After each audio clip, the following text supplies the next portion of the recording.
Hi, everybody. Thanks for tuning into Molly's Salon. We are in the middle of the 11th day of protests because of George Floyd's murder and because of the murder of countless other African Americans in our country. We're in mourning tonight for countless lives lost to racism and hatred and for a country gone haywire. Suzanne and I last night drove through downtown Washington, D.C. because I wanted to be with protesters. Almost every street was blocked off by military trucks and by 6 to 8 people in federal police, different kinds of police, couldn't always tell. Protesters could walk through or ride their bikes through, but there was not a way for cars to be able to go through. And this on top of what happened at the White House with the clearing through violent means for the president to take a photo op is absolutely shocking and shameful. And I fear for what might happen next. And I fear for our city, and we stand with our mayor who calls these actions shameful. This is our weekly program every Thursday evening. And I always interview innovative thinkers and creative firebrands. And these are a variety of artists and leaders who are discussing new ideas and how they're coping with the coronavirus, what's happening in their towns, in their communities, and glimmers of hope for the future. I have some super guests this week. My guests this week are a trio of artistic directors from around the country. Stephanie Ybarra, center stage in Baltimore, Washington. C. Brian Williams from StepAfrika here in Washington, D.C. And Mark Clements from Milwaukee Rep. Stephanie is an artistic producer with almost 20 years of experience at theaters of all sizes across the United States. She's the artistic director of Baltimore Center Stage, a wonderful theater, joining them in 2018. And in light of the current state of the world, she co-founded the Artists Anti-Racism Coalition, a grassroots effort to help the off-Broadway community dismantle systems of exclusion and oppression. It is so great to have you on, Stephanie. And I love that you're in Baltimore. We keep saying we have to get together, but we haven't been able to do it. So at least we're doing it virtually, right? Now here we are. Now here we are. So I'm really curious, how's Center Stage coping in this troubled time? And what's happening in Baltimore? Have there been a lot of protests? Talk to us. Well, Baltimore Center Stage, like theaters around the country, is dealing heavily, mightily with the effects of the pandemic and being shut down. And like so many theaters around the country, really finding a new way to show up and be present in our community. And here in Baltimore right now, that means looking for ways to support the ongoing protests. There have been protests every day.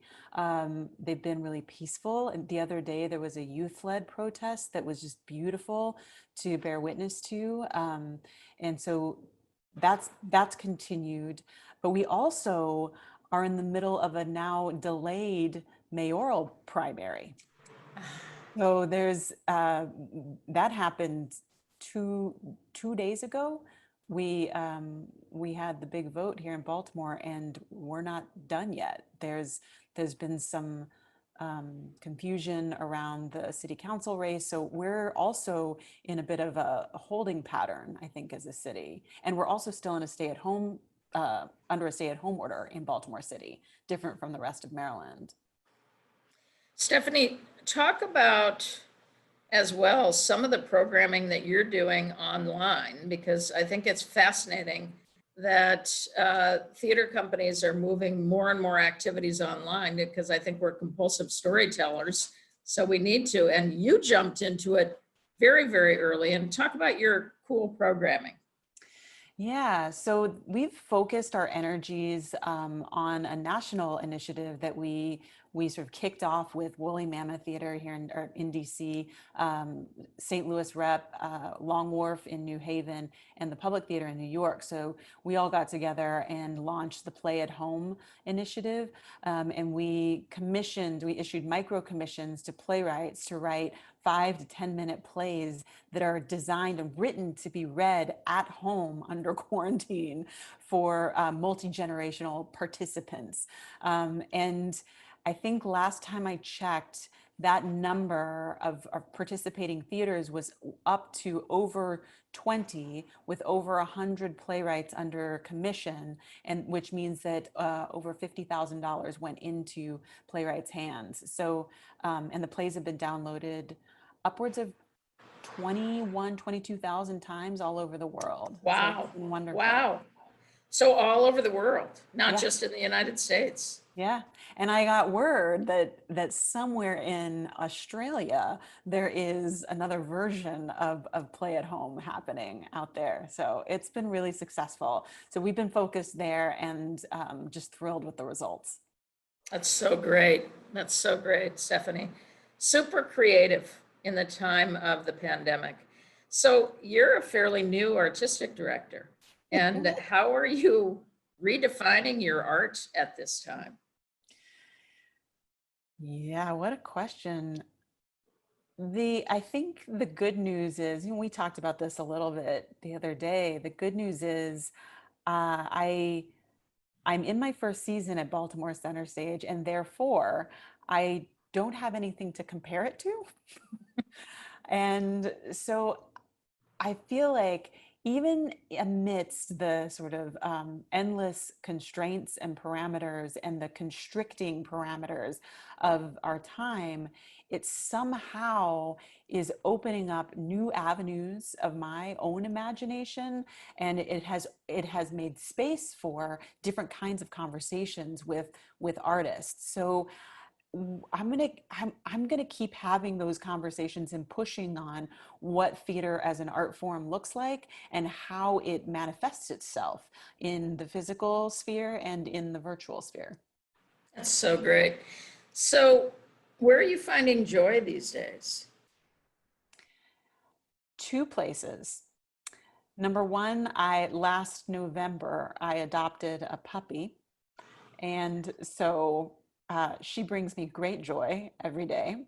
And I also, like so many people in the country now, I've started gardening. I don't have a backyard or a deck, but I do have access to a roof in my building. So I did not ask anybody's permission. I hope if my landlord is watching, it's totally fine. But I now have a full-on herb garden and lots of flowers and plants and astroturf and an umbrella, and it brings me joy every time I go up there. Stephanie, why do you think people have taken to gardening in this time?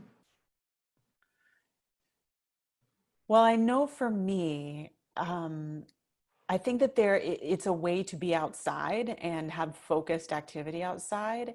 But I think that there's also something really, there's a natural kind of pull toward literally sowing seeds and planting anew and nurturing and growing something that is beautiful. And maybe if you're eating your garden these days, then it's literally nurturing your body as well as the soul. So that's sort of what draws me to the gardening, and my That- grandmother. It's a hobby of my grandmother's, and so I love getting on the phone and talking with her about gardens. My grandmother was a great rose grower. She was, that was her gardening, which they are notoriously difficult to grow. And she used to have an incredible rose garden. Well, thank you, Stephanie, so much for coming on. It's great to see you virtually. And when all of this is over, we're going to have to sit down and have a coffee. And somebody Awesome. just said, hey, Stephanie, loved, missed you like hell. Oh, thank you. That was the first show of my season, so I really appreciate that. Great. Thanks, Stephanie. Thanks, Molly. Bye-bye. Take care. Bye-bye. Next up is C. Brian Williams. He's a native of Houston, Texas, and a graduate of Howard University here in Washington, D.C. He first learned to step as a member of Alpha Phi Alpha Fraternity Incorporated, the Beta chapter, in the spring of 1989. And while he lived in Southern Africa, he began to research the percussive dance tradition of stepping, exploring the many sides of this exciting yet under-recognized American art form, and founded StepAfrika in 1994. Now, Brian, I know it's going to be really hard to describe what stepping is, but can you give it a whirl? You must have been asked this question before. Just a few times. Thanks for having me, Molly. It's nice to be here with you. But stepping is a percussive dance form created by African-American fraternities and sororities, African-American college students. And in stepping, we basically use our hands, our feet, and our voices to make music. Our body becomes the drum. And it started in the early 1900s when African-Americans first began to attend colleges and universities. And it's really blossomed since then into this really unique art form that's both distinctly American, but without question, African as well. And it's fantastic. For anybody who hasn't seen it or hasn't seen Brian's company, you've got to get in and see their work. Brian, so in the middle of all of this, you and I met on the mayor's get together on reopening DC. Of course, we've known each other over the years, but somehow we got to know each other more deeply on that. Yeah. And now we're in the middle of this very troubled time in our city with peaceful protests that have become violent because of police intervention. And I just love to hear from you. I don't know what part of the city you're in, what you've seen and what you felt. Well, you know, I'm a student of Howard University. I've been in the city for 30 years, right? And I've studied African-American history a lot. It's something I love. It's a passion I have. I took some classes, a lot of classes at Howard, and continued my education all the way through. So we're in a time where I'm not surprised that we have come to this point. This has been going on for quite some time, and we've had bumps.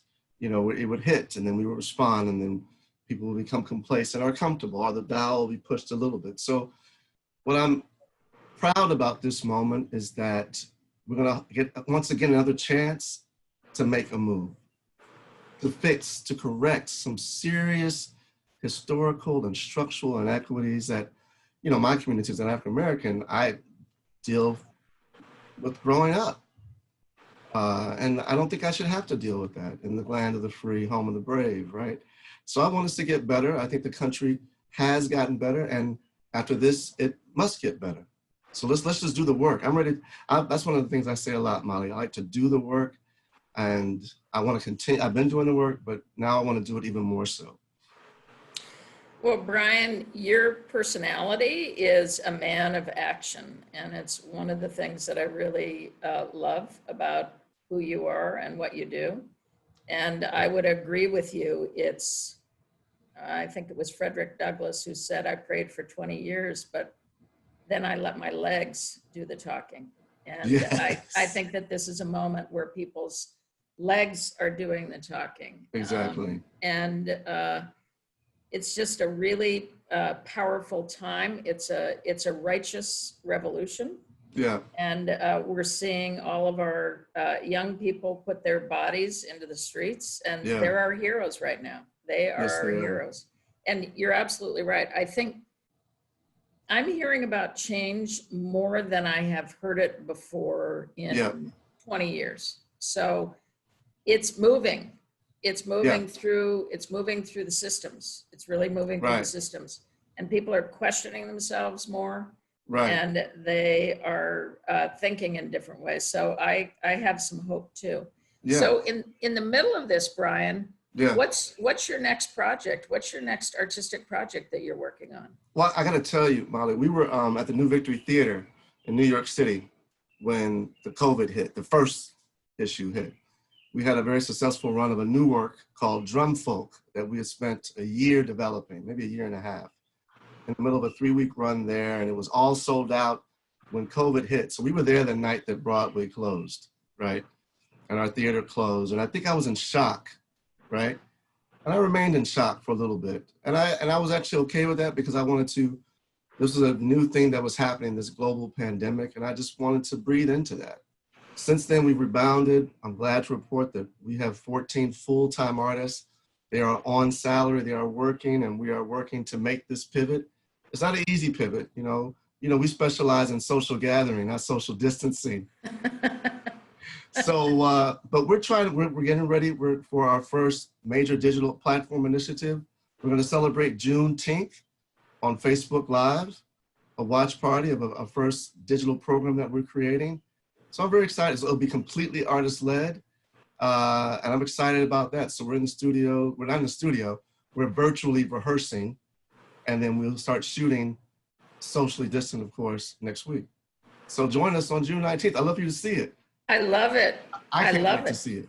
Oh, I think that's great. So June 19th, Yeah. people should log on to StepAfrika. Yes. And what's your, is it stepafrika.org? How do people find it? Yeah, our website is stepafrika.org, and we spell StepAfrika with the K, StepAfrika. And we're on social media, Instagram, and we'll be announcing this initiative. And, Juneteenth is a holiday I grew up celebrating in Texas. A lot of people don't know about it. June 19th, Juneteenth. And some people call it America's second Independence Day because it marks the absolute end of slavery in the country.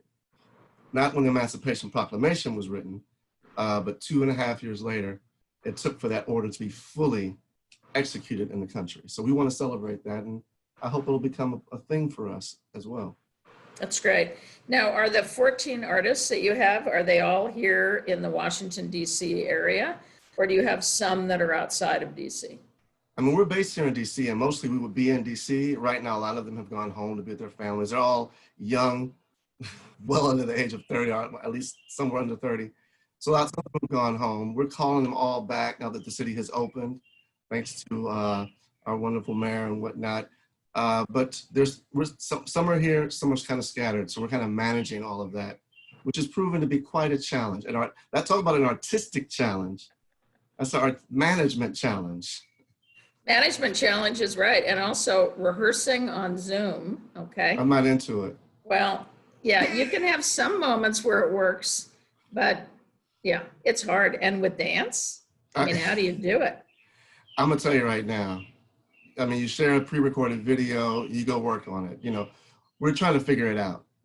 And I do think this is an opportunity for us to embrace the digital platform. I haven't focused on it prior to. Clearly it'll be a part of our work going forward. So I want to give ourselves time to get it right, Yeah, that's great. This show was wonderful. You're like a TV producer now, Arena Stage TV. Well, you know what I realized a couple weeks into the pandemic? If we couldn't reach our audience another way, because we can't bring them into the building, how do we grab them another way? And we started looking at digital work. And then after maybe another month or 6 weeks, we were really talking as a group at Arena and just throwing around ideas in terms of online activities.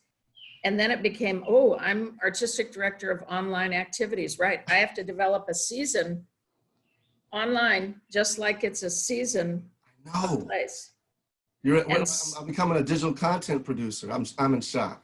That's exactly what I think we're all doing. And I don't think we're gonna go back. I mean, we're kind of pioneering this right now, all of us. And I think our audiences are watching us rehearse in full view, right? Because we don't know how to do it. Yeah. We don't know how to do it. Out.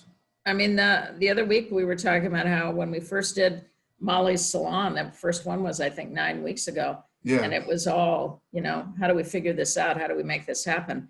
And now it's really moved into a smooth machine thanks to our communications team. Can I just fan real quick? I got to tell you something. I remember I had a chance to tell you. I've been coming to Arena Stage forever. And I love the space, even before you built the new beautiful building. I remember the old fish handler and Krieg and the little Krieg and all that. I remember one of my favorite shows was Polk County. Ooh. I love that work so much. Zora Neale Hurston's work. I just want to say I love that work, and I've loved so much of the work that you have done and will continue to do. So let's just Well, Brian, back to we're the gonna game.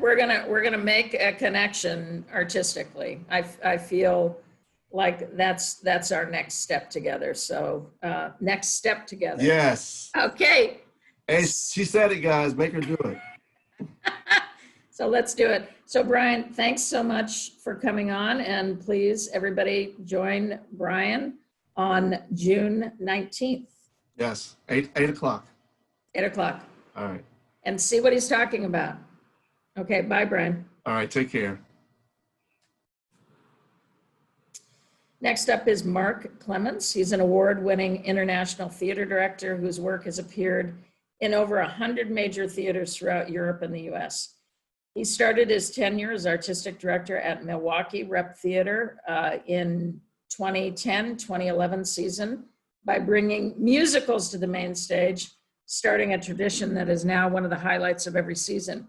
And you know, I love musicals too, so I think we have that big old connection there, Mark.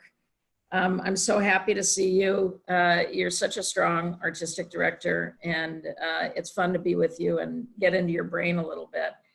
I'd love to know what's going on in Milwaukee, what's happening with the protests, and what's happening in terms of Milwaukee Rep's relationship to it. Yeah, thank you for having me. Great to be in great company. Milwaukee Rep responded pretty quickly. You know, we were one of the first theaters, I think, that sort of shut down and saw what we had to do. Managed to capture a wonderful production of Eclipsed that Maya Dralis had directed, and had the opportunity to do that and stream that. And of course, our next production was Destiny of Desire, that was coming out of, it was a three-way co-pro with Cincinnati Playhouse and the Guthrie. And Cincy captured that, so we were able to stream those productions. You know, it was traumatic. It seemed like it was a 2-week thing that we were all embracing, and then it became day by day, incrementally more seemingly serious, and that we couldn't continue. And you know, just trying to go into a sort of survival mode of keeping our staff going, keeping people safe, shutting down the building, working remotely, which we, you know, I just heard you talking to Brian about, you know, doing many programs like you are, trying to stay engaged with our audiences, which has been essential. I think our theaters are after a lifeline to many people that's not just coming to see a play. We're deeply embedded, like you are, and other companies in our community. And we were just fathoming out this new way of working. I honestly, you know, the whole vernacular that we've created in the last 12 weeks of a Zoom culture, a go-to culture, has just become something that now seems the norm in how we start our day and how we finish it. And then obviously a week ago, you know, the other crisis in our country kicked up, and we were suddenly dealing with that and seeing what our response to that is. And, you know, it's just a week since the protest started, and for this particular instance, and what is Milwaukee Rep's response to that? Trying to adapt very quickly to the material that we've been generating. I think I was saying to you in another conversation, we try to get 2 weeks ahead of our online content. And now some of that online content is completely redundant in terms of the conversations we need to be having right now. So, you know, we're figuring it out like everybody. We don't have all the answers. We're trying to listen. We're trying to ask the right people the questions, not create assumptions, garner as many views and feelings which are very heightened right now, understandably, and you know, make our best guess of what we need to do in the immediate and be a part of it. In terms of what's happening in the city, we've had curfews for the last 3 or 4 nights. I actually am not sure we normally get an alert, and I haven't in the last couple of hours seen an alert for a curfew tonight. Public transport is shutting down. There have been many demonstrations, many of them peaceful, well organized, with water and sunscreen and Gatorade and things being handed out. And, and then there have been, like everywhere else, where there have been large protests, agitators, extreme right-wing agitators getting in the middle of it, trying to recalibrate a peaceful demonstration and turn it into something else, and scare the mainstream into something that isn't actually factual. And it's very scary, but I think very necessary. And this is a time of great reflection, and I'm figuring it out like everybody else. Yeah, that's great, Mark. Well, Mark, I'm curious to find out from you where you're finding pleasure and joy these days. I know you have a beautiful daughter, a wonderful wife. Where do you find it? Obviously you're probably finding it at home, but are you also finding it in any new projects that you're thinking you're aching to do? Yeah, well, just in terms of, comfort, I feel grateful to be not living on my own right now. Very cognizant of people who are dealing with that. Must be a real struggle. So I'm trying to keep in touch with the people that I know who are dealing with that. Obviously, Amelie, my little 8-year-old, I'm getting to see a lot more of her. We are trying to work out homeschooling like lots of people. We are ending up cooking a lot more and things like that, and spending time in the garden, especially as the weather has actually been on our side for the most part for the last couple of weeks. As you know, I'm an avid motorcyclist, and that seems to be something that I can do. I can get out and socially distance with I always wear a helmet anyway, contrary to the Harley-Davidson culture of Milwaukee, where nobody wears a crash helmet. But I don't like being hit in the face with bugs at 80 miles an hour. So how fast do you go? Oh, I adopt the legal speed limit, of course, Molly. You just said 80 miles an hour. I realized that. That was an error. I knew you'd pick up on that. Yeah. but I like that. That's on a good day. That's on a quiet day. Yeah. Now, do you mostly like to go down country roads, or do you like to go on the freeway? So I ride Ducati, which is an Italian motorcycle, which is, really for twisty roads. And my history, I used to race in my 20s. I rode motocross. So I was an off-road rider. So I like that kind of adventurous riding rather than just straight roads. So I really enjoy that. I want to circle back to the other part of your question, though, which was, what are we doing right now in the theater creatively? One of the things that, is one of our 3 drivers within our mission is new playwriting. And we have a really great program that has become very well funded and very well supported by our trustees and our donors and our stakeholders. And one of the things that we're finding that is good right now is we are able to continue that work, because the one thing that often is against the writers and the dramaturgical team and the directors who are working with that is time.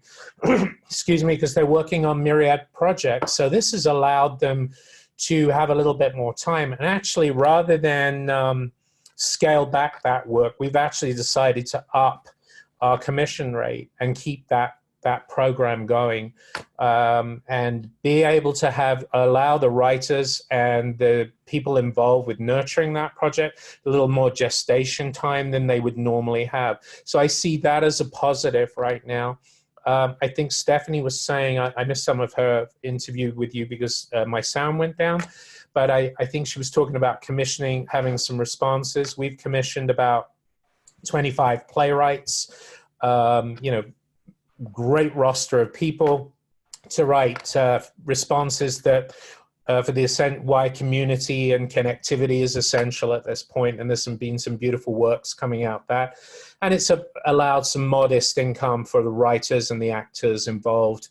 in doing that. And we were very fortunate. Two of our donors were very generous and were inspired by it and did a $50,000 match for us, which we were able to do very quickly. So we're now able to generate work right through to September and keep that going. So we're proud of that. And it's actually been a lifeline for many of us, just having a creative outlet, at least if we can't produce on our stages. I love that, Mark. I love it. I see we're at time. I knew you would be an incredible interviewee, and you are. And everybody should go to Milwaukee Rep because they do fantastic work. So it's great to have you on, Mark. I think you have some fans that have been watching you tonight. So yay, Milwaukee Rep. Thank you. Yay, Baltimore Center Stage. Yay, StepAfrika. What a great group. So thanks, Mark. Thank you, Thanks, Molly. Lovely to see you. It's great to see you too. And this coming Monday, please join Galvanize DC and Actors Arena at 7 p.m. for a candlelight vigil. While we grieve, reflect, and breathe, we are artists united as a vow to take action and to be instruments of change in the face of justice. Change will only happen when we take a stand. So we're meeting outside of Arena Stage at 6th and Main Avenue Southwest. You're invited to wear black or signs of mourning. Participants will be invited to stand in socially distant intervals to create concentric rings and wear your face masks. I'm also really pleased to announce that Arena Stage has opened up its doors to protesters. I think we're opening our doors from 2 to 6 over the next couple days for people to come in and get water, plug in their phones, take a bathroom break, all those things as a sanctuary for some of our protesters, because I said, you are our heroes. Next week is Peter Dubois, Artistic Director of Huntington Theater. He's in his 12th season as Artistic Director. He's seen a lot in his time. He took over Perseverance Theater as Artistic Director in Alaska when I left in 1998. And he spent 5 years there before going to the public theater. I'm really looking forward to talking to him. And today's gift of art is from Daniel Beatty, an extraordinary artist. This is a poem to future ancestors in response to the traumatic events of the last 11 days. Hello, everybody. This is Daniel Beatty. I love and miss you guys very much. I pray that you are safe in the midst of all that's been happening. Right now, across our nation, people are protesting in the streets as we deal once again with the unhealed legacy of slavery in our nation, and with more Black lives lost to police brutality. I'd like to share with you a poem I've written called Future Ancestors. It's a message to us all from the ancestors for this time.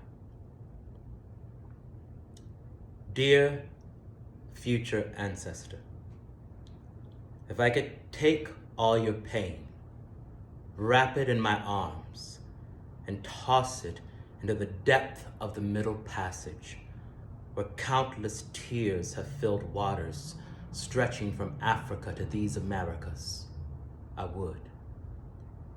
If I could take your rage and ball it into a collective fist and smash injustice into 1,000 pieces of light, carving a path for future generations, I would. If I could whisper to the soul of every Black child, confused and trembling in fear, you are safe, you are protected, your Black lives matter, I would. If I could promise every Black parent that nothing can assassinate the promise you birthed into creation, your seed will flourish, it must, I would. If I could assure every lover that the body you hold is sacred, is the peace of God, is a miracle, your courage to love is your heart's lubrication, and though you are afraid, now is the time to love more. I would. If my spirit could inhabit every body that fears you, illuminate their hearts, their minds, their eyes to the beauty of your divinity, shine light on the oneness of our shared humanity, I would. But because I cannot, know these words.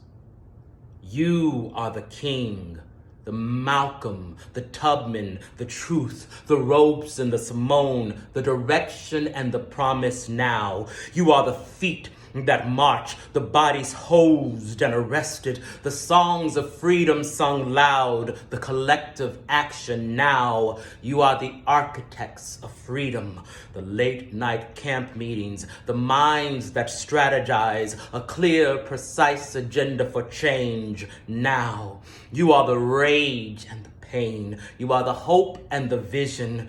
Even though your heart is breaking, you are the salve now. Future ancestor, know yourself. It is when we are under attack that we must know the unlimited power of Black soul. It is time to mobilize and act now. Future ancestor, earn your place amongst the legions of heroes past. Breathe deep, look inside. We, your ancestors, are here. In your brother, your sister's eyes, we are here now. Future ancestor, who are you? Do you truly know your power? Then what are we gonna do now?